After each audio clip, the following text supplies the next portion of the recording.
اعوذ باللہ من الشیطان الرجیم، بسم اللہ الرحمن الرحیم۔ السلام علیکم ناظرین مکرم، 92 نیوز چینل کے پروگرام صبح نور کی طرف سے آپ کا میزبان غلام معین الدین نظامی آپ کی خدمت میں ہدیہ دعا پیش کرتا ہے۔ حضرت ابو انیس محمد برکت علی رحمہ اللہ تعالیٰ کی تالیف اسماء النبی الکریم سے رسول اللہ صلی اللہ علیہ وآلہ وسلم کا ایک اسم مبارک پڑھنے اور سننے کی سعادت حاصل کرتے ہیں۔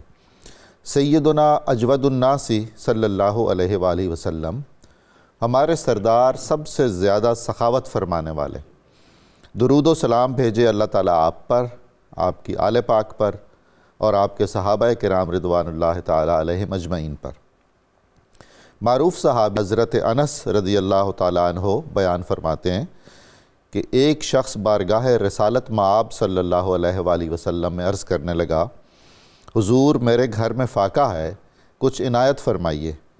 تو رسول اللہ صلی اللہ علیہ وآلہ وسلم نے اس شخص کو 2 پہاڑوں کے درمیان وادی میں بھری ہوئی بکریاں عطا فرما دیں۔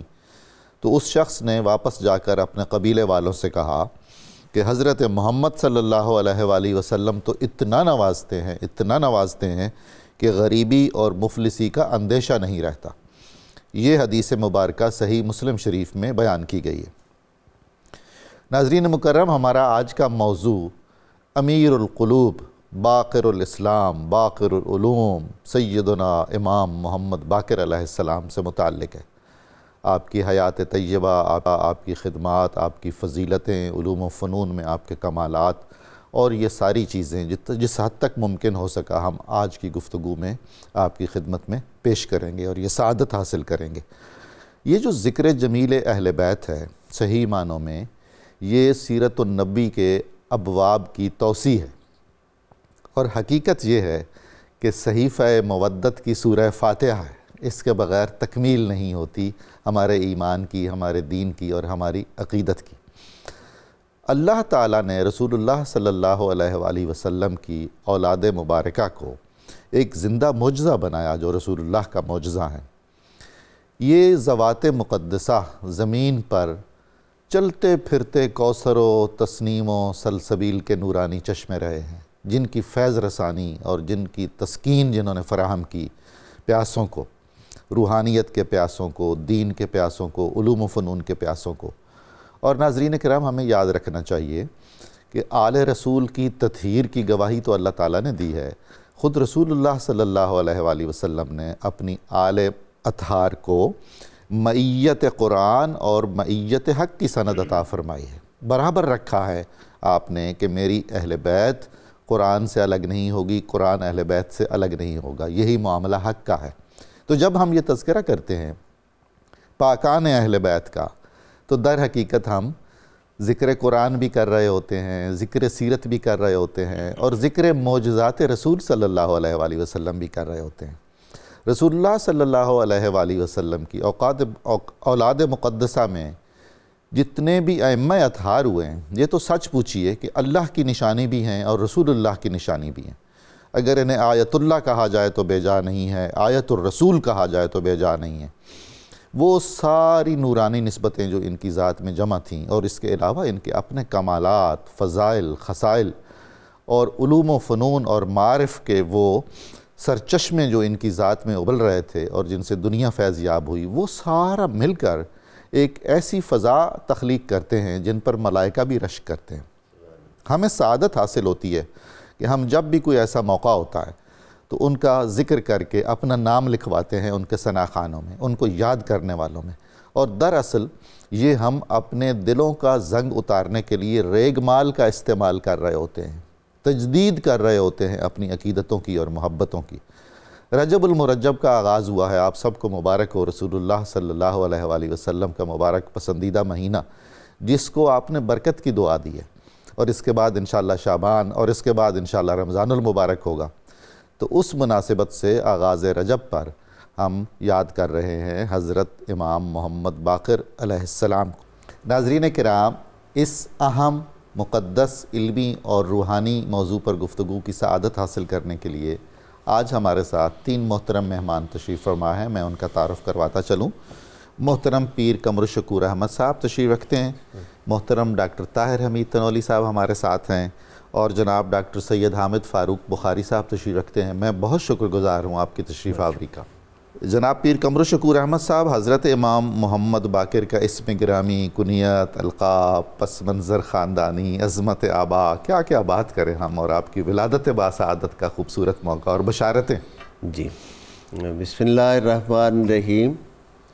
آغاز کلام سے پہلے میں آپ کے ولادت باسعادت کی مناسبت سے آپ کی خدمت میں اور اپنے ناظرین اور چینل کی خدمت میں مبارکباد کا عطیہ پیش کرتا ہوں۔ بہت شکریہ، خیر مبارک۔ جی، آج کا دن منسوب ہے آپ کی ولادت باسعادت سے، یہ بھی اللہ کی نعمتوں میں سے ہے ہمارے لیے۔ بلا شبہ حضرت امام محمد باقر علیہ السلام، جن کا اسم گرامی محمد ہے، کنیت آپ کی ابو جعفر ہے، اور القابات میں ہادی، شاکر، صابر سبحان اور اللہ، ابن الخیرتین، بالخصوص الباقر جو آپ کے نام مبارک کا جزو بنا، اشاعت علوم نبوی صلی اللہ علیہ وآلہ وسلم کی نسبت سے یہ اللہ رب العزت کی طرف سے آپ کو شانیں عطا کی گئیں۔ اور سب سے پہلے میں جس حوالہ کو عرض کرنا چاہتا ہوں یہ ہے کہ وہ جو نور پاک نبوی صلی اللہ علیہ وآلہ وسلم پروردگار عالم نے دو شہزادگان مصطفیٰ صلی اللہ علیہ وآلہ وسلم نے بانٹ دیا تھا، وہ نور مبارک پھر آ کر حضرت امام محمد باقر علیہ السلام میں جلوہ گر ہوا، جمع ہوا۔ کیا بات ہے! کیونکہ حضرت امام زین العابدین علیہ السلام، جن کا اسم مبارک علی بن حسین ہے، ان کا عقد مبارک اپنی چچا زاد حضرت فاطمہ بنت الحسن، یعنی امام حسن مرتبہ علیہ السلام کی صاحبزادی جناب فاطمہ کے ساتھ ہوا، اور ان سے آپ جلوہ گر ہوئے۔ اس لیے یعنی والد گرامی میں حضرت امام حسین علیہ السلام کی طرف سے نور نبوی، اور مادر گرامی کی نسبت سے حضرت امام حسن مرتبہ علیہ السلام کے ذریعہ سے وہ نور نبوی پھر آ کر آپ میں جمع ہوا، اور ابن الخیرتین، دو خیروں والے، بھلائیوں والے، آپ کو اسی لیے کہا گیا۔ اور میں ایک بہت ہی اہم بات کی طرف توجہ دلاؤں گا کہ اہل بیت نبوت میں آپ پہلی ہستی ہیں جن کا نام مبارک آقا کے بعد محمد رکھا گیا۔ اچھا، واہ، سبحان اللہ۔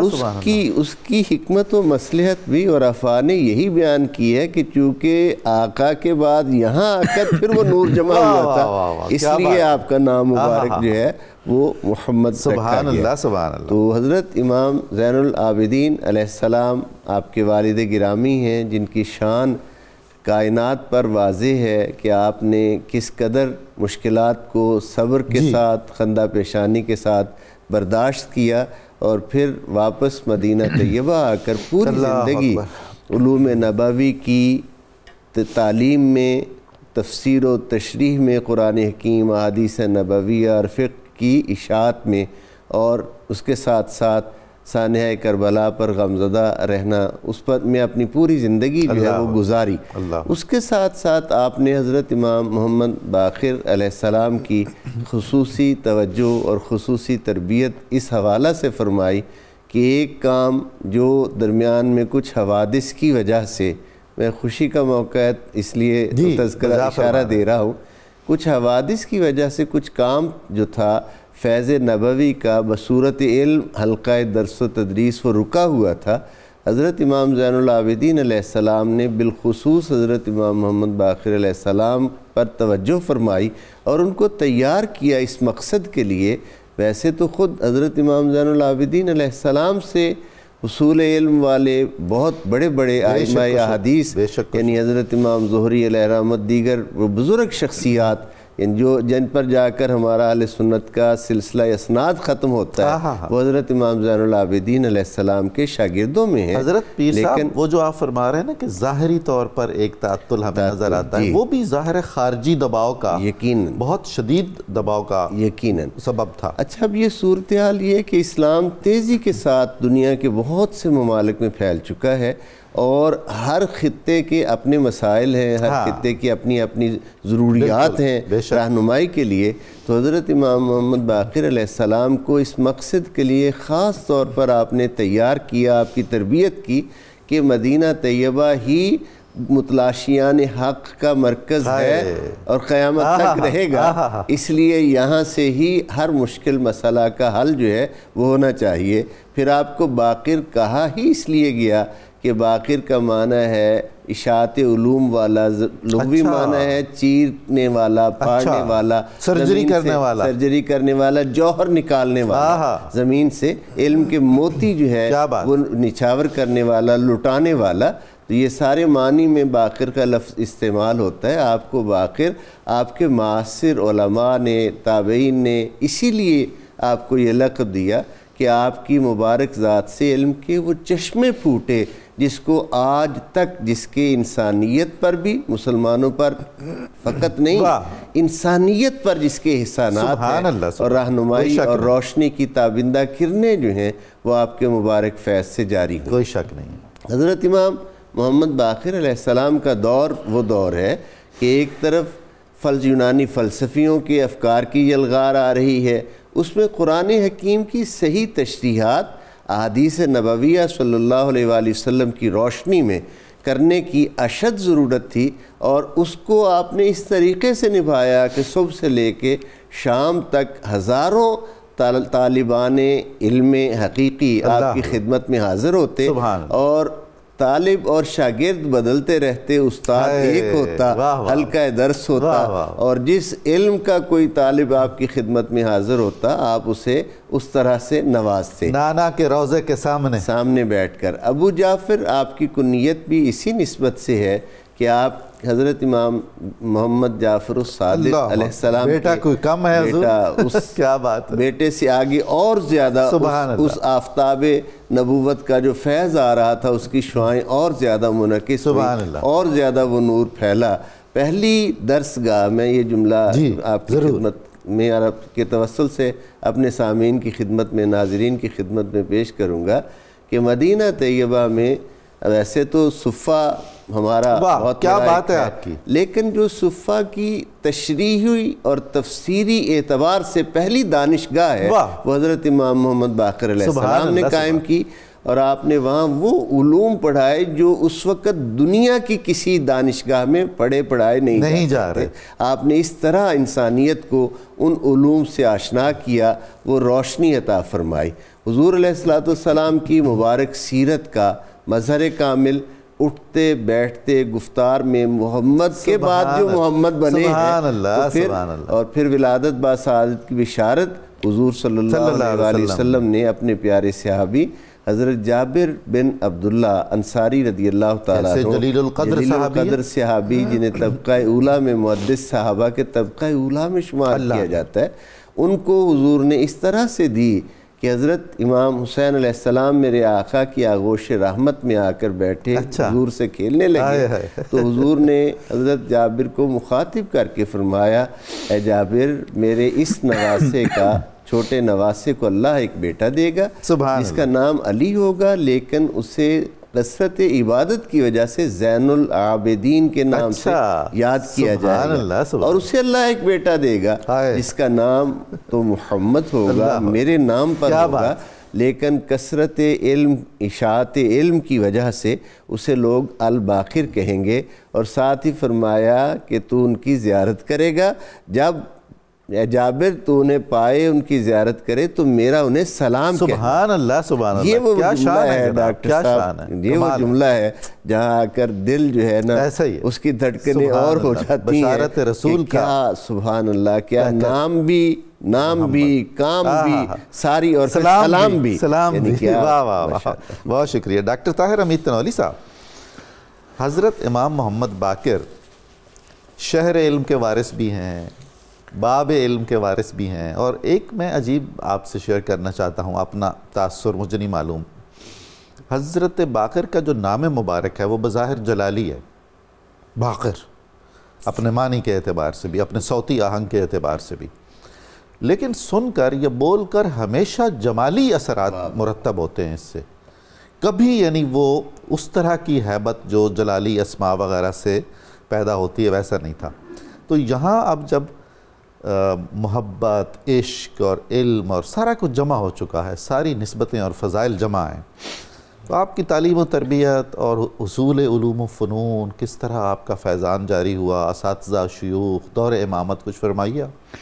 بسم اللہ الرحمن الرحیم۔ ڈاکٹر صاحب بہت شکریہ، آپ نے بڑا ایک آپ نے جو تاثر بیان کیا ڈاکٹر صاحب، جیسے ہی آپ نے جملہ ارشاد فرمایا تو میرے ذہن میں آیا کہ جب ہم حضرت امام باقر کی شخصیت کو دیکھتے ہیں تو آپ کے القاب میں باقر کے ساتھ شاکر بھی شامل ہے، ہائے سبحان اللہ، آپ کے سبحان القاب اللہ، میں ہادی بھی شامل ہے، اللہ اللہ، یہ دونوں آپ کے القاب میں آتا ہے۔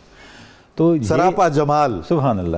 تو اب دیکھیں نا، شاکر وہی ہوگا جو سراپا تسلیم و رضا ہوگا، اور ہادی وہی ہوگا جس میں جلال و جمال کا اعتدال ہوگا۔ سبحان اللہ، سبحان اگر صرف جلال ہے تو پھر ہدایت کے تقاضے پورے نہیں ہوں گے۔ بے شک۔ تو یہ جو باقر کہتے ہی جو تاثر ابھرتا ہے، اس تاثر جمال کے پیچھے حضرت امام باقر کی شخصیت کے یہ پہلو بھی ہیں، بے شک، اور آپ کے بڑے امتیازات ہیں۔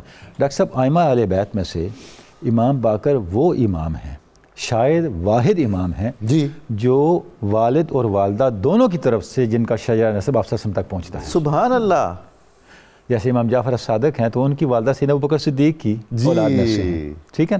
تو یعنی آپ کا یہ امتیاز ہے کہ آپ والد کی طرف سے بھی اور والدہ کی طرف سے رسول اللہ کے دونوں نواسوں کی سبحان اللہ وراثت وہاں تک جمع پہنچتا ہے۔ اچھا، اس کے بعد ڈاکٹر صاحب جب آپ کی تربیت کا ہم دیکھتے ہیں تو آپ کی تربیت سیدنا امام زین العابدین کی آغوش میں ہوئی۔ سبحان اللہ، اس سے بڑا استاد اس زمانے میں کون ہوگا؟ کمال ہے، کیا بات کیا آپ نے۔ اور امام زین العابدین نے صرف تربیت نہیں فرمائی، اپنے سارے علوم منتقل کیے۔ واہ، یہی وجہ ہے کہ جب حضرت امام زین العابدین کے انتقال کا وقت تھا تو انہوں نے حضرت امام باقر کو بلایا اور اپنی ساری کتابیں ان کے سپرد کی، سبحان اللہ، اور فرمایا جو اہل بیت اطہار ہیں ان کی نگہداشت، پرورش، سرپرستی آپ کی ذمہ داری ہے، اور یہ جو علم ہے اسے آگے منتقل کرنا آپ کی ذمہ داری ہے۔ کمال ہے۔ تو یہی سبب ہے، ہم دیکھتے ہیں کہ مدینہ کے شہر کے بڑے بڑے تابعین، تبع تابعین آپ کے حلقہ بگوش تھے، آپ سے فیض یاب ہو رہے تھے۔ بلکہ اگر آپ تہذیب و تہذیب اور ہماری جو بڑی کتابیں ہیں رجال کی ان کو دیکھیں تو ہمیں آپ کے علمی مقام و مرتبے کے حوالے سے یہ حقیقت ملتی ہے کہ بڑے بڑی اتھارٹیز یہ کہتی ہیں کہ اہل علم کو جی، ہم نے حضرت امام باقر کی مجلس کے علاوہ کسی مجلس میں اتنا عاجز نہیں دیکھا، کمال ہے، کمال ہے، اتنا سراپا انکسار نہیں دیکھا۔ سبحان اللہ۔ کیوں؟ کوئی کتنا ہی بڑا صاحب علم کیوں نہ ہو، جب وہ آپ کے پاس جاتا تو ایسے لگتا کہ اسے کچھ نہیں پتا۔ ڈاکٹر تنولی صاحب، پوری اسٹیبلشمنٹ یہ چاہ رہی تھی کہ حضرت امام باقر یا اہل بیت کے دروازوں پہ کوئی نہ جائے، اور آپ کے علوم و فنون کا اور فیضان کا فروغ اور اجرا نہ ہو، باوجود اس کے جو پروانے تھے، جو پہچانتے تھے، وہ جاتے تھے۔ ڈاکٹر صاحب دیکھیں، گزارش یہ ہے، اس میں ایک ڈبل وے میکنزم آپ دیکھ سکتے ہیں۔ ایک تو یہ کہ اتنے بڑے مظالم کے پروسیس سے گزرنے کے باوجود اہل بیت اطہار نے فروغ علم اور اصلاح معاشرہ کو اپنی پرائرٹی سے نیچے نہیں سبحان اللہ، سبحان اللہ، واہ واہ، یہ اہل بیت کا اتنا بڑا احسان ہے امت واہ واہ، کہ میں یہ سمجھتا ہوں کہ شاید ہم نے اس احسان کو کماؤ کو ابھی تک اپریشیٹ ہی نہیں صحیح کیا۔ فرما۔ اور دوسری بات، روشنی اور خوشبو کو کب روکا جا سکتا ہے؟ کیا کہیں، لوگوں نے تو آنا ہی تھا۔ واہ واہ، ڈاکٹر صاحب روشنی آ رہی ہے، آپ پاؤں رکھیں ذرا روشنی پہ، پاؤں کے نیچے صرف اندھیرا ہوگا، سبحان اللہ، سبحان، روشنی پاؤں کے نیچے نہیں ہوگی۔ واہ واہ، آپ جتنا بھی روشنی کو دبائیں وہ نور دب نہیں سکتا۔ وہ علم، تقوی، زہد، روحانیت کی جو روشنی تھی اس نے پھیلنا ہی پھیلنا تھا۔ دن بھر کا سرور حاصل ہو گیا، سبحان اللہ۔ اور ڈاکٹر صاحب جو طریق تھا، جو اسلوب تھا امام پاک کے علم کو فروغ دینے کا، جبر کے اس ماحول کے اندر آپ نے قرآن و سنہ کی وہ تعبیر اور وہ تشریح کی جو درکار تھی۔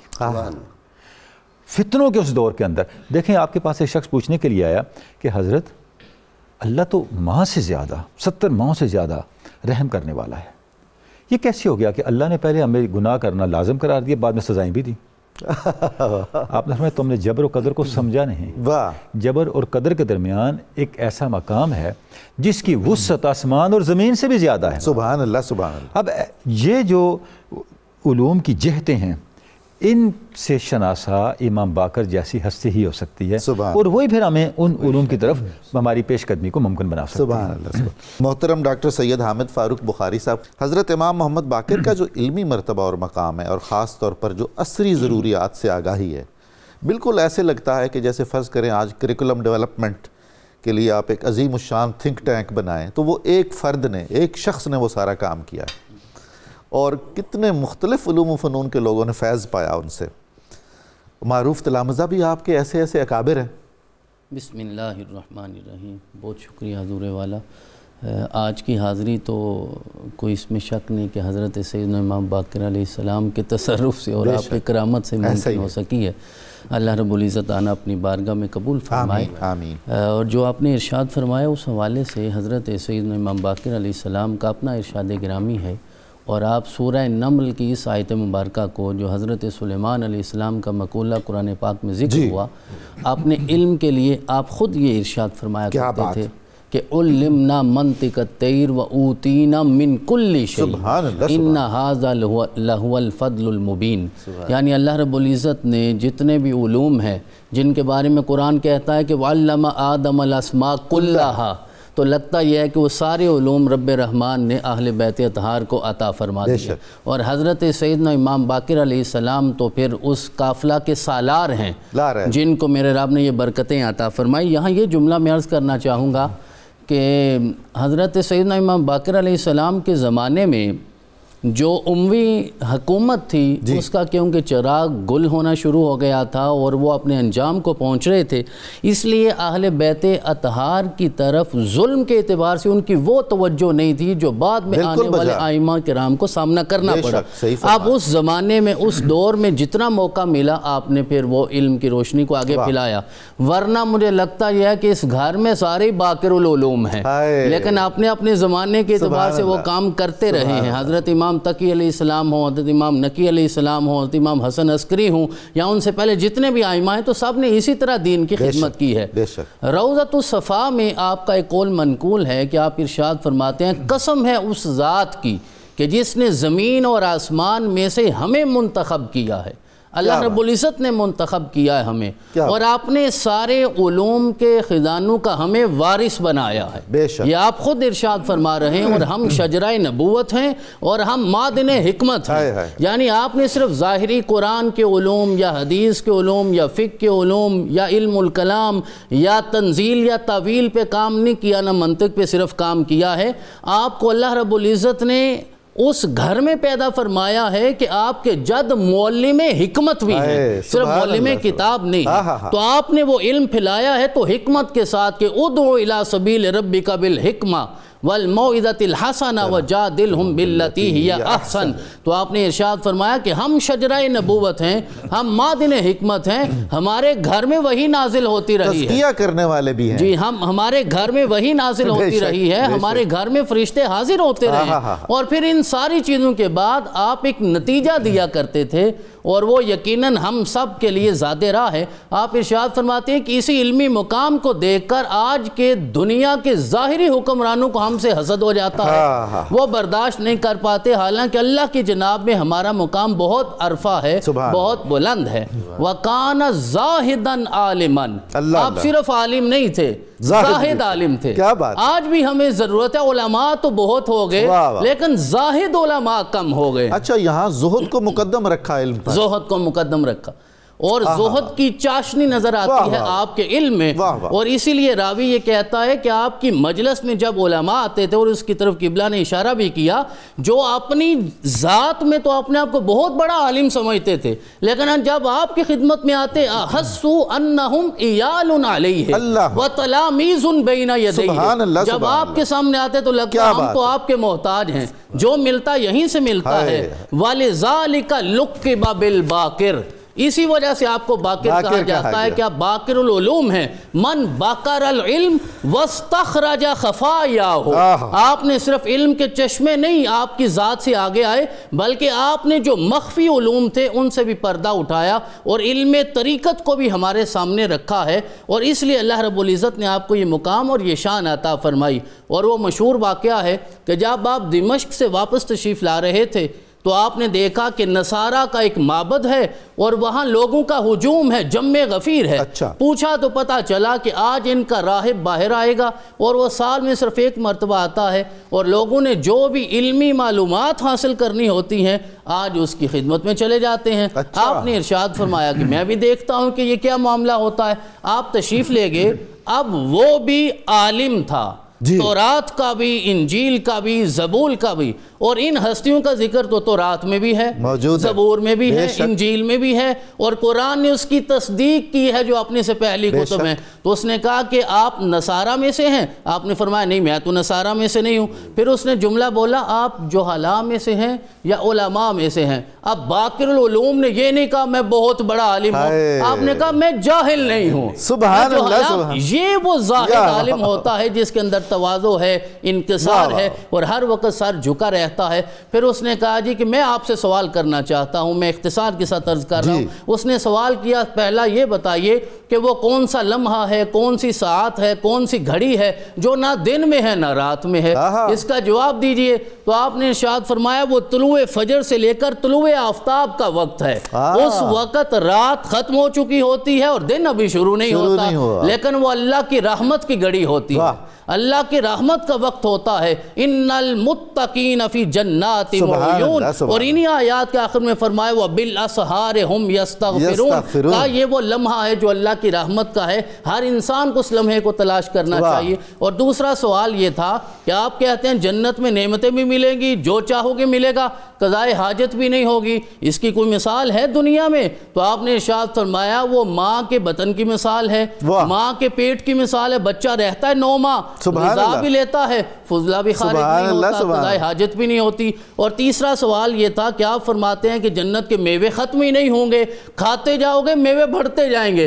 آپ نے فرمایا ایسے جیسے ایک چراغ ہے، اس سے 100 چراغ بھی جلاتے جاؤ، جو اصل چراغ ہے وہ قائم رہتا ہے۔ تو آپ نے ان سارے سوالات کے جب جوابات دیے تو پھر اس راہب نے کہا کہ جب تک یہ ہستی یہاں تشریف فرما ہے تم لوگ مجھ سے سوال نہیں کرو گے، ان سے کرو گے۔ ایک روایت کہتی ہے اللہ نے اسے ہدایت دی، آپ کے ہاتھ پہ ہاتھ رکھا، اللہ کی وحدانیت کی گواہی دی اور رسول اکرم کی رسالت کی۔ اور آخری جملہ یہ کہ حضرت علامہ ابن حجر مکی ارشاد فرماتے ہیں آپ کے علمی مقام کی روشنی میں کہ آپ کے علمی مقام کا انکار صرف وہی کرے گا جس کا دماغ فاسد ہو جائے، جس کا دل فاسد ہو جائے، جو بصیرت سے محروم ہو جائے، جسے اللہ نے بصیرت بخشی ہے وہ حضرت باقر العلوم کے در پہ حاضر ہوتا ہے۔ سبحان اللہ، سبحان اللہ، سبحان اللہ۔ ناظرین کرام، ابھی ہم سنیں گے درود پاک، تھوڑی دیر کے بعد دوبارہ حاضر خدمت ہوتے ہیں۔ امید ہے آپ ہمارے ساتھ رہیں گے۔ کس قدر ایمان افروز باتیں ہم سن رہے ہیں، یہ سلسلہ مقدس جاری رہے گا ہماری گفتگو کا، نزول فیضان الہی، نزول برکات الہی جاری رہے گا، آپ ہمارے ساتھ رہیے گا۔ ابھی حاضر خدمت ہوتے ہیں۔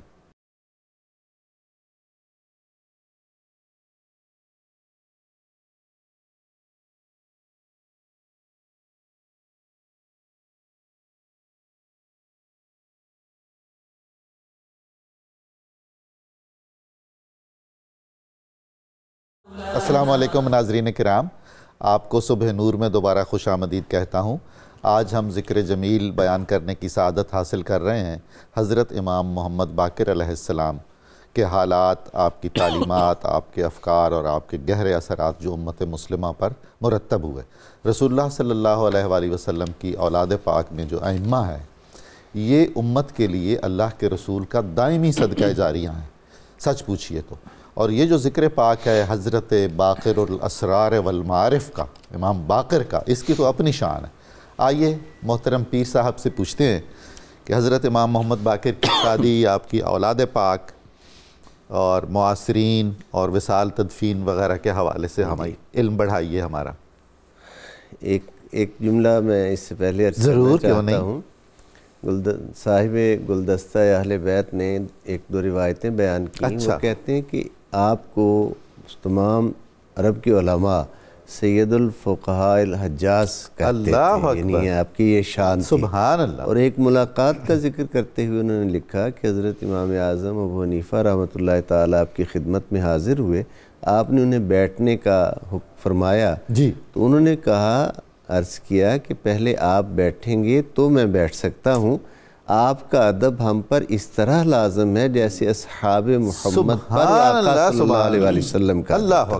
اس سے ہمیں آپ کی عظمت، شان اور ادب کا پتہ چلتا ہے، پہچاننے والے بھی کہ اکابر، ہمارے اکابرین نے آپ کا کتنا ادب کیا ہے۔ یہ ضروری تھا، میں نے عرض کیا۔ بے شک، بہت اچھا کیا۔ جی، شادی مبارک، نکاح تو متعدد ہے، آپ کے 3 نکاح کے حوالے سے زیادہ روایت ملتی ہے، بالخصوص جو آپ کی زوجہ محترمہ حضرت ام فروہ ہیں، جناب حضرت محمد بن ابوبکر کی مبارک نسل سے ہیں، اور جناب حضرت اس نسبت سے حضرت ابوبکر صدیق رضی اللہ تعالیٰ عنہ کی آپ مبارک نسل مبارک سے ہیں۔ اسی لیے حضرت جعفر صادق فرماتے تھے کہ جی اسی لیے فرماتے تھے، ابھی مجھے اللہ نے یہ شرف عطا کیا ہے کہ میں اس طریقے سے اس دنیا میں آیا ہوں۔ ابوبکر نے 2 دفعہ مجھے جنم دیا۔ تو یہ ان سے جو صاحبزادے حضرت امام محمد جعفر الصادق علیہ السلام ہیں، باقی اولاد مبارک سے چونکہ وہ آپ کے علمی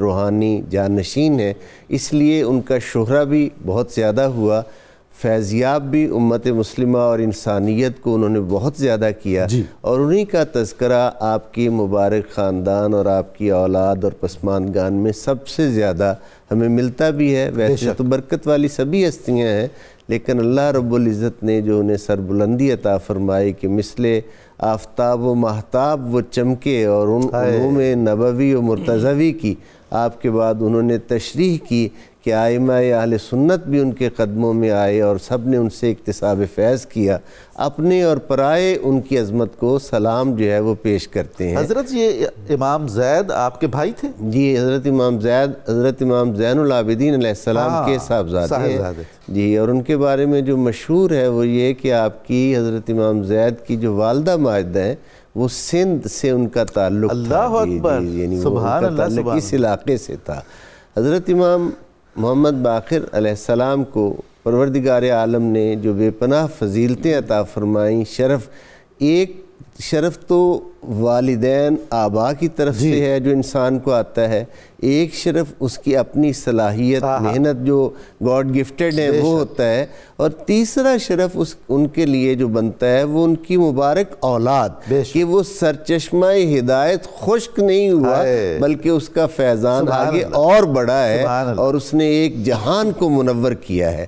حضرت امام محمد جعفر الصادق علیہ السلام کی مبارک ذات اقدس سے اللہ نے وہ نمایاں کام لیے کہ کائنات انہیں اور ان کے ذریعہ سے حضرت امام محمد باقر علیہ السلام کو ہمیشہ سلام اور خراج عقیدت پیش کرتی رہے گی۔ آپ کی تدفین مبارک کا آپ نے جب ذکر کیا، 57 ہجری میں ولادت باسعادت کا مشہور قول ہے، اور 57 برس کی ہی ظاہری عمر مبارک ہے، اور پھر 114 ہجری میں آپ کا وصال مبارک مدینہ طیبہ میں ہے، اور تدفین حضرت امام زین العابدین علیہ السلام اپنے والد گرامی اور سیدہ خاتون جنت فاطمہ الزہرا سلام اللہ علیہ کے ساتھ جنت البقیع مدینہ منورہ میں وہ ماہو استراحت بھی ہیں، بلکہ مرقد مبارک آج بھی نور فشاں ہے۔ اگر کوئی سچے دل کے ساتھ حاضر ہو تو ان کا فیض علم اور فیض روحانیت جو ہے وہ نہ ختم ہوا ہے نہ کبھی ہوگا، بلکہ علم کے ساتھ ساتھ ہمارے سلاسل طریقت اور روحانیت میں بھی آپ کا فیض جو ہے وہ جاری و ساری ہے۔ سبحان اللہ، سبحان اللہ۔ ڈاکٹر تنولی صاحب، حضرت امام محمد باقر کے اخلاق و کردار، مزاج اور خصوصیات شخصی کے بارے میں ارشاد فرمائیے۔ جی ڈاکٹر صاحب، حضرت امام باقر چونکہ تربیت ہی آپ نے امام زین العابدین سے پائی، تو آپ کی شخصیت کے اندر جو اہل بیت اطہار کے محاسن ہیں، ان کے کمالات ہیں، وہ بدرجہ کمال آپ کی شخصیت سے ظاہر ہو رہے تھے۔ آپ دیکھیں کہ آپ کے معمولات زہد و تقوی کا مظہر تھے۔ یہی وجہ ہے کہ ہر دور کے اہل علم نے اور اہل طریقت اور اہل روحانیت نے حضرت امام باقر کو اپنا امام اور رہنمائی کا سرچشمہ قرار دیا۔ جب حضرت داتا گنج بخش نے کشف المحجوب میں آپ کا تعارف کروایا تو آپ کو کیا لکھا؟ آپ لکھتے ہیں کہ آپ حجت اہل معاملہ ہیں اور برہان ارباب مشاہدہ، یعنی مشاہدہ کرنے والے مشاہدے پہ پہنچ رہے ہیں کہ نہیں پہنچ رہے، اس کی دلیل انہیں امام باقر کے یہاں سے ملے گی۔ اور ان کا جو اسلوب طریقت ہے، ان کا جو اللہ اور رسول اور خلق خدا کے ساتھ معاملہ ہے، اس کی رہنمائی کے لیے اگر کوئی آرگومنٹ چاہیے ہو تو وہ آرگومنٹ بھی امام باقر ہیں۔ تو حضرت امام باقر کی شخصیت میں ہم دیکھتے ہیں کہ عبادات کا ذوق، زہد و تقوی اپنے درجہ کمال پہ ہے، یعنی آپ کی راتیں اللہ کی بارگاہ میں مسلح پہ کھڑے ہوئے گزرتی اور دن آپ کے روزے سے گزرتے۔ آپ سفر میں تھے، حج کے سفر میں تھے، نومبری کا زمانہ ہے، اور کوئی ملا انہیں اپنے زمانے کا اکابرین میں سے پوچھا کدھر جا رہے ہیں؟ انہوں نے کہا اللہ کی طرف جا رہا ہوں۔ کہاں سے آئے ہیں؟ اللہ کی طرف سے آیا ہوں۔ تو آپ کا زاد راہ کوئی نظر نہیں آتا، فرمایا میرا زاد راہ صرف تقویٰ ہے۔ سبحان اللہ۔ تو یعنی کہ آپ دیکھیں ابتدائی عمر سے ہی ان کی اپروچ کیا ہے، اور ان کا اسلوب کیا ہے زندگی کے معاملات کو دیکھنے کا، سبحان اللہ، زندگی کے معاملات کو آگے لے کے چلنے کا. اور یہ سارے کا سارا اثر کہاں سے آ رہا ہے؟ یہ زہد و تقویٰ، یہ ان کی حسن معاملہ، ان کی ثقافت مشاہدہ، یہ سب کچھ آ رہا ہے اس تربیت سے جو حضرت امام زین العابدین نے انہیں عطا کی. آپ سے پوچھا گیا وَمَن يَكْفُرْ بِالطَّاغُوتِ وَيُؤْمِنْ بِاللَّهِ کا معنی کیا ہے، اس کی تفسیر کیا ہے؟ آپ دیکھیں جو آپ نے اس کی تفسیر بیان کی اس کا مصدر پہلے آپ خود ہیں. سبحان اللہ. وہی تفسیر پھر ارباب طریقت کا رہنما اصول ہے. آپ نے فرمایا طاغوت سے مراد ہر وہ شے ہے جو تمہیں اللہ سے الگ کر دے. کیا بات، جو تیرے اور اللہ کے درمیان حجاب جو شے بنی ہے وہی طاغوت ہے، چاہے تو خود بھی ہے تو، چاہے تو خود بھی ہے. اسی تو اہل طریقت کہتے ہیں کہ تیرے وجود سے بڑا کوئی گناہ نہیں، پہلے اس سے توبہ کر. وجود کا ذنب لازم یقاس بھی شیء، پہلے اس سے گزرنا ہے تو پھر اگلے معاملات طے ہوئے. اب اگر ہم ان سب چیزوں کا، جس طرف آپ نے بھی اشارہ کیا ڈاکٹر صاحب، ان سب کلمات حکمت کا، ان سب نوری رہنما اصولوں کا سرچشمہ اور اخذ دیکھیں تو وہ جا کے اہل بیت اطہار کا گھرانہ ملے گا. چیزیں وہاں سے اوریجنیٹ ہو رہی ہیں، سبحان اللہ، وہاں اصول طے پا رہے ہیں. تو آپ نے زہد و تقویٰ اور عبادت کو جس انداز سے اختیار کیا اس کے پیچھے تربیت بھی ہے، اس کے پیچھے قرآنی ویژن اور قرآنی بصیرت بھی ہے. اور وہی بصیرت آگے چل کر کے ایک اسلوب حیات کی طور پہ ہمیں سامنے نظر آتی ہے. کہتے ہیں کہ جس طرح علمی فیاضی اور روحانی فیاضی تھی آپ کی، اسی طرح آپ کی مالی فیاضی اور سخاوت بھی تھی، اور مہمان نوازی بھی تھی. ڈاکٹر صاحب بالکل یہ بھی آپ دیکھیں، اور آپ نے اپنی ساری راحتیں خلق خدا کے لیے قربان کی. اللہ اور ہر سطح پہ، یعنی چونکہ آپ منصب امامت پہ تھے تو اس منصب کا جس طرح سے آپ نے حق ادا کیا. 5 خلفاء کو آپ نے دیکھا، اور 5 خلفاء کے زمانے میں آپ اپنا جو فرض منصبی تھا اس سے منحرف نہیں ہوئے، باوجود جبر کے، باوجود مخالفتوں کے، بلکہ جہاں ضرورت پڑی حکمرانوں کو بھی رہنمائی دی، حکمرانوں کو بھی گائیڈ کیا. آپ دیکھیں کہ ولید بن عبد الملک کے شاید زمانے میں سکہ جاری ہوا تو اس کی ابتدا بھی امام باقر سے تھی، امام باقر کی رہنمائی میں ہوا. جس وقت ایک چیلنج درپیش ہو گیا کہ ہماری تہذیبی شناخت خطرے میں ہے، رومیوں کی طرف سے، کیسے روم کی طرف سے آنے والے خطرات کے باعث ہماری تہذیبی شناخت کو خطرات درپیش ہیں، کیسے اس کو بچایا جائے. تو کہیں سے جب مشورہ نہ ملا تو اس نے پھر امام باقر کو بلایا. تو آپ نے فرمایا اس کا بڑا آسان طریقہ یہ کہ آپ اپنا سکہ جاری کر دیں. سبحان اللہ. وہ سکہ پوری مملکت اسلامیہ میں رائج ہوگا اور آپ کی آئیڈینٹی ہمیشہ کے لیے پریزرو ہو جائے گی. اچھا تنولی صاحب، آپ کی بات سے مجھے یاد آیا جو اگر ہم ہائی لائٹ کر کے بیان کر دیں کہ اہل بیت کا ترہ امتیاز یہ بھی ہے کہ اگر انہیں کچھ سیاسی اختلافات بھی ہیں تو اس کے باوجود انہوں نے اچھے مشورے سے دریغ نہیں کیا، کبھی ہمیشہ مشورہ دیا. ڈاکٹر صاحب دیکھیں یہی تو ان کی عظمت ہے. جیسے ہم پہلے عرض کر رہے تھے، باوجود جن مظالم سے وہ گزرے ان مظالم کی شدت کو انہوں نے ملی خدمات پہ حاوی نہیں ہونے دیا. کیا بات ہے، یہ جو ظرف ہے، یہ جو حوصلہ ہے، اور ملت کا مفاد، دین کا مفاد، دین کا وقار، اس کا تسلسل اور اس کا تحفظ، یہ اہل بیت اطہار کی ہمیں ٹاپ پرائیورٹی نظر آتی ہے. انہوں نے خود بھی ایسے کیا. اچھا یہ دونوں جہتوں پہ کیا. اگر ان سے مشورہ لیا گیا تب بھی انہوں نے امت کی بقا کا مشورہ دیا، اور جب خطرات درپیش سے بغیر اپنی جان اور اپنے کوئی کسی طرح کے خطرے کو خاطر میں لائے اس کے اوپر متنبع بھی کیا. میدان عمل میں بھی دونوں طرح کی آپ کو ان کے رویے نظر آتے ہیں. جہاں خود بولنے کی ضرورت تھی بولے، جہاں کچھ پوچھا گیا تو اس وقت بتایا، اس وقت بخل نہیں کیا، اس وقت کوئی پارٹی بازی نہیں کی. یہ ہے فیاضی، یہ فیاضی ہے. اور میں سمجھتا ہوں ڈاکٹر صاحب یہ ایک اہل علم اور اہل روحانیت کا کے لیے ایک رہنما اصول بھی ہے کہ ان کا کردار کیا ہونا چاہیے سوسائٹی کے اندر. وہ سوسائٹی کے لیے چراغ کی حیثیت رکھتے ہیں، اور اگر چراغ ہی متعصب ہو جائے تو اندھیرے کیسے ختم ہوگا؟ سبحان اللہ، سبحان اللہ. چراغ کو چراغ بن کے رہنا کیسے ہے، یہ ہمیں اہل بیت اطہار کی شخصیتوں سے ملتا ہے. اللہ آپ کو جزا دے. محترم ڈاکٹر بخاری صاحب، حضرت امام محمد باقر کے جتنے بھی ارشادات ہیں تعلی نہیں لگتے ہیں. یہ واحد گھرانہ ہے اہل بیت کا کہ جو بھی انہوں نے اپنے بارے میں، اپنے خاندان کے بارے میں بتایا، ایسا ہی لگا کہ حق ہے. آپ کے ارشادات اور اقوال امت کے لیے رہنما ہیں، اور ان میں بہت سارے عصری اور ایسے اہم مسائل بھی آپ نے بیان فرمائے. اس سلسلے میں آپ ہماری رہنمائی فرمائیے. حضور والا، جس طرح ہم پہلے عرض کر رہے تھے آپ کے علم کے حوالے سے، اللہ رب العزت نے آپ کو علم بھی عطا فرمایا اور پھر اس پہ عمل کرنے کی توفیق بھی عطا فرمائی. آپ کے حوالے سے 2 جملے آپ کی سیرت میں نظر آتے ہیں کہ آپ ایسے عالم تھے کہ جن کی زبان بھی پاک تھی اور جن کا عمل طاہر تھا. سبحان اللہ. عفو اللسان طاہر العمل. کمال ہو گئی. تو جو ایسی شخصیت ہو، اب وہ جو بھی زبان سے ارشاد فرمائیں گے لوگ کیوں نہیں اس پہ عمل کریں گے؟ تو آپ اپنے شاگرد خاص، اپنے تلمیذ خاص جن کا نام جابر ہے، آپ انہیں ایک دن اپنے سامنے بٹھا کے تو دنیا کی حقیقت سمجھا رہے ہیں، اور آپ ارشاد فرما رہے ہیں کہ یہ جو دنیا ہے میرے ماننے والے کے دل میں اس کے لیے کوئی محبت نہیں ہونی چاہیے، سبحان اللہ، یہ دنیا فانی ہے، یہ ختم ہو جانے والی ہے، اور جس کے دل میں خالص دین ہے۔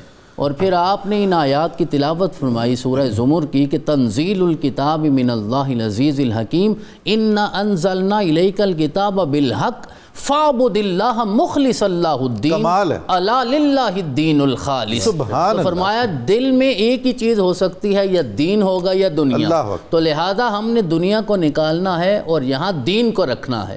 تو یہ دنیا کی حقیقت کو سمجھاتے ہوئے آپ نے یہ ارشاد فرمایا، اور اس پہ آپ نے ساری زندگی عمل کر کے بھی دکھایا، سارے ائمہ اہل بیت نے اس پہ عمل کر کے دکھایا۔ دوسرا آپ نے ارشاد فرمایا تکبر کی حقیقت کے حوالے سے، آپ نے فرمایا جب انسان کبر میں تکبر میں مبتلا ہو جاتا ہے تو پھر انسان کی عقل بھی ختم ہو جاتی ہے، اور جب انسان عقل سے محروم ہو گیا تو پھر انسان میں اور حیوان میں فرق کیا باقی رہ جاتا ہے؟ لَهُمْ قُلُوبٌ لَا يَفْقَهُونَ بِهَا وَلَهُمْ أَعْيُنٌ لَا يُبْصِرُونَ بِهَا وَلَهُمْ آذَانٌ لَا يَسْمَعُونَ بِهَا أُولَئِكَ كَالْأَنْعَامِ بَلْ هُمْ أَضَلُّ۔ تو آپ نے ارشاد فرمایا تکبر سے، اور حضرت لقمان علیہ السلام نے بھی یہی وصیت کی تھی، وَقْصِدْ فِي مَشْرِقْ وَغْضُضْ مِنْ صَوْتِكَ إِنَّ أَنْكَرَ الْأَصْوَاتِ لَصَوْتُ الْحَمِيرِ، آواز بھی بلند نہیں ہونی چاہیے۔ یہ تو ساری کی ساری حکمت قرآنی ہے، حکمت قرآنی، تفسیر کلام الہی۔ اسی لیے تو میرے پیارے آقا صلی اللہ علیہ وسلم نے ارشاد فرمایا قرآن سمجھنا ہے تو ان کے پاس جانا ہوگا، اور انہیں سمجھنا ہے تو پھر قرآن کے پاس آنا ہوگا۔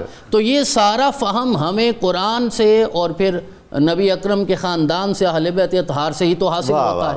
پھر آپ نے بڑا خوبصورت ارشاد فرمایا، اور یہ چھوٹے چھوٹے جو اعمال ہیں، چاہے وہ نیکی ہو یا چاہے وہ شر ہو یا خیر کا کوئی عمل ہو، آپ نے اس پہ بھی توجہ دلائی، اور آپ نے یہ ارشاد فرمایا ہے کہ ایسا نہ ہو کہ تم زندگی میں کسی بھی نیک کام کو حقیر سمجھو اور اسے چھوڑ دو اور اللہ کی رضا سے محروم ہو جاؤ، اور ایسا نہ ہو کہ کسی شر کو بھی حقیر سمجھتے ہوئے کر گزرو، کیونکہ اللہ نے ارشاد فرمایا ہے کہ خیر بھی ہے تو اس کا انجام دیکھنا ہے، شر ہے تو اس کا بھی انجام دیکھنا ہے۔ تو لہذا ان اعمال کی اہمیت کی طرف بھی آپ نے توجہ دلائی ہے، لیکن ایک آپ کا ارشاد، آپ کا فرمان گرامی، آپ کا قول مبارک آج کے زمانے میں بڑی اہمیت رکھتا ہے کہ ہم سارے لوگ ایک دوسرے کی عیب کی ٹو میں رہتے ہیں، ہم بڑے متجسس ہو گئے ہیں نا، سارے لوگ ہی سی سی ٹی وی کیمرہ بننے کی کوشش کرتے ہیں اور دوسرے لوگوں کی ٹو میں رہتے ہیں کہ ہو کیا رہا ہے۔ تو آپ نے ارشاد فرمایا اس انسان کے اندر اس سے بڑا عیب نہیں ہو سکتا جو اپنی آنکھ میں شہتیر بھی نہ دیکھے اور دوسرے کی آنکھ میں تنکا بھی دیکھے۔ کیا بات ہے! آپ نے ارشاد فرمایا اپنے شہتیر کی طرف توجہ رکھو اور دوسرے کی تنکے کی طرف توجہ نہ رکھو۔ جان روحانیت ہے یہ جملہ، بالکل ایسے ہی۔ تو آپ نے ارشاد فرمایا کہ یہ سب سے بڑا عیب ہے کہ انسان اپنے عیوب سے ہی بے خبر ہو جائے، یہ بہت بڑا عیب ہے، اس سے بڑا عیب کوئی نہیں ہوگا کہ انسان غافل ہو جائے۔ پھر آپ نے ارشاد فرمایا تین چیزیں ایسی ہیں جنہیں اللہ نے تین چیزوں میں چھپا کے رکھا ہے، اور آپ کیونکہ باقر ہیں آپ نے علوم کو توسع بھی کیا ہے، اور پھر جو خفیہ چیزیں ہیں انہیں بھی ہمارے سامنے رکھا ہے۔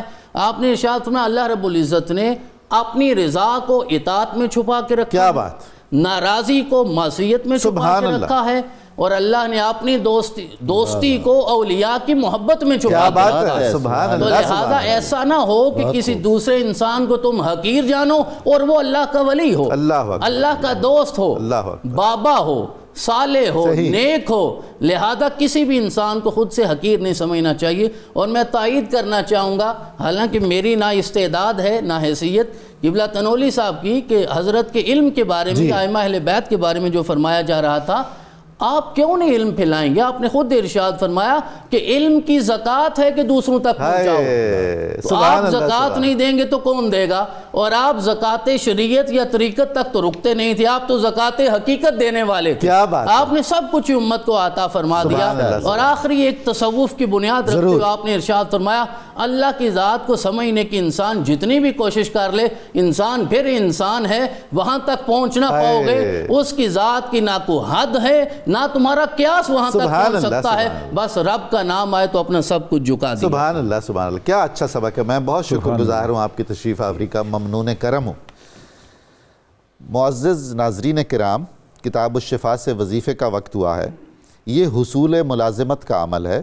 نماز عشاء کے بعد 2 رکعت نفل ادا کریں 11 بار درود ابراہیمی اور اس کے بعد 41 بار سورہ فاتحہ پڑھیں اور دعا مانگیں۔ اس طرح یہ عمل 7 دن تک جاری رکھیں، اللہ تعالیٰ کامیاب فرمائے گا۔ سیدنا امام محمد باقر علیہ السلام کا قول مبارک ہے، ایک نفع پہنچانے والا عالم 70,000 عابدوں سے بہتر ہے۔ عالم کی صحبت میں لمحہ بھر بیٹھنا 1 سال کی عبادت سے بہتر ہے۔ ناظرین کرام، آج کے اخبار 92 نیوز میں 2 اہم مضامین شائع ہوئے ہیں۔ ایک تو سیدنا امام محمد باقر علیہ السلام کے بارے میں، اور دوسرا صحابی جلیل حضرت عبداللہ بن مسعود رضی اللہ تعالیٰ عنہ کے بارے میں۔ پروگرام کی تفصیل جاننے کے لیے صبح نور کے ایکس کو فالو کریں، ہمارا فیس بک پیج لائک کریں، پروگرام دیکھنے کے لیے ہمارا یوٹیوب چینل سبسکرائب کریں، ہمیں اپنی قیمتی رائے سے ضرور آگاہ فرمائیں۔ ابھی ہم نعرہ لگائیں گے، آپ ہمارے ساتھ ہوں گے، نعرہ مقصد پاکستان، اور اس کے بعد ہم جناب محمد شاہ زیب جاوید گنجیالوی صاحب کی خوبصورت آواز میں منقبت سنیں گے بحضور حضرت امام محمد باقر علیہ السلام۔ تو آئیے مل کر نعرہ لگاتے ہیں، آپ ہمارا ساتھ دیجئے۔ پاکستان کا مطلب کیا؟ لا الہ الا اللہ محمد الرسول اللہ۔ جناب محمد شاہ زیب جاوید گنجیالوی۔ محمد نام پیارا اور لقب باقر ہے لاسانی، محمد نام پیارا لقب باقر ہے لاسانی، تھی صورت ان کی نورانی، تھی سیرت ان کی نورانی، امامت بھی ملی ان کو، سیادت بھی ملی ان کو، امامت بھی ملی ان کو،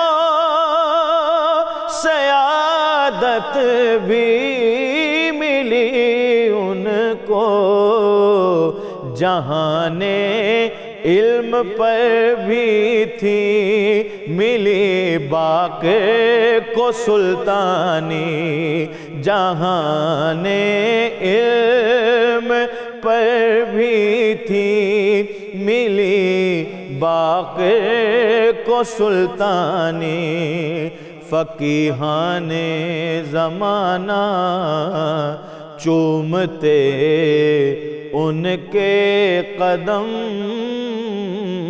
آ کر، فقیہان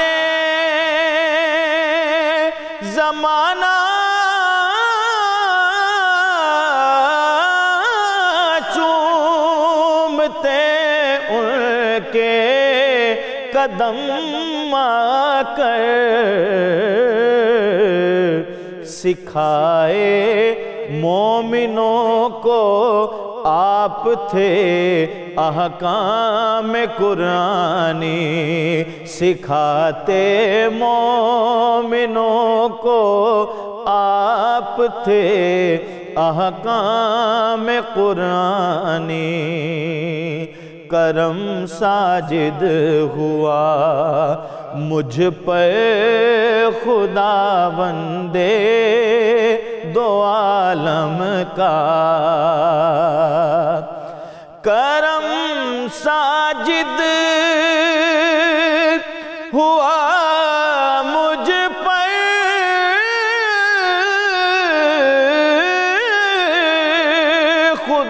خداوندے دو عالم کا، میرے حصے میں آئی آل احمد کی ثنا خوانی، میرے حصے میں آئی آل احمد کی